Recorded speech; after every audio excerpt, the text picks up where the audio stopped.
மெயின்போர்ட் IPO Crizac limited. இந்த company பார்த்தீங்கன்னா B2B பேசிஸ்ல ஸ்டூடெண்ட் ரெக்ரூட்மெண்ட் ப்ராசஸ், அதாவது இந்தியா மாதிரி இருக்கிற கண்ட்ரீஸ்ல இருக்கிற ஸ்டூடெண்ட்ஸை குளோபல் ஹையர் எஜுகேஷனுக்காக யூகே, கனடா, ஆஸ்திரேலியா இந்த மாதிரி கண்ட்ரீஸ்க்கு வந்து ஸ்டூடெண்ட் ரெக்ரூட்மெண்ட் பண்ற ப்ராசஸ் வந்து பண்றாங்க. ஸோ இந்த கம்பெனி பார்த்தீங்கன்னா டைரக்டா ஸ்டூடெண்டோட ஒர்க் பண்ணல, இன்ஸ்டீட் B2B பேசிஸ்ல இவங்களோட எஜுகேஷனல் ஏஜென்ட்ஸ் மூலமா ஒர்க் பண்ணிட்டு இருக்காங்க.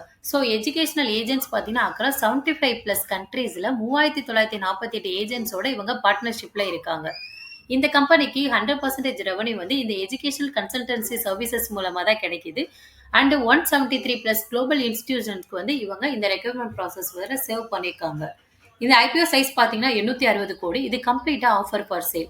இஷ்யூ பார்த்தீங்கன்னா ஜூலை 2 ஓப்பன் ஆகி 4 வந்து க்ளோஸ் ஆகுது. ஃபேஸ் வேல்யூ ₹2 இருக்கு. ரீட்டைல பொறுத்தவரை 35% வரை ரிசர்வ் பண்ணியிருக்காங்க.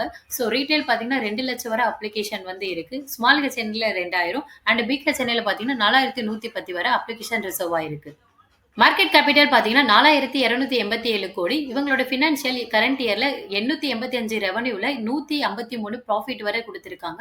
வேல்யூவேஷன் பொறுத்தவரை FY24ல இவங்களோட PE 36 டைம்ஸ்ல இருந்து FY25ல 28 டைம்ஸா வந்து டவுன் ஆயிருக்கு.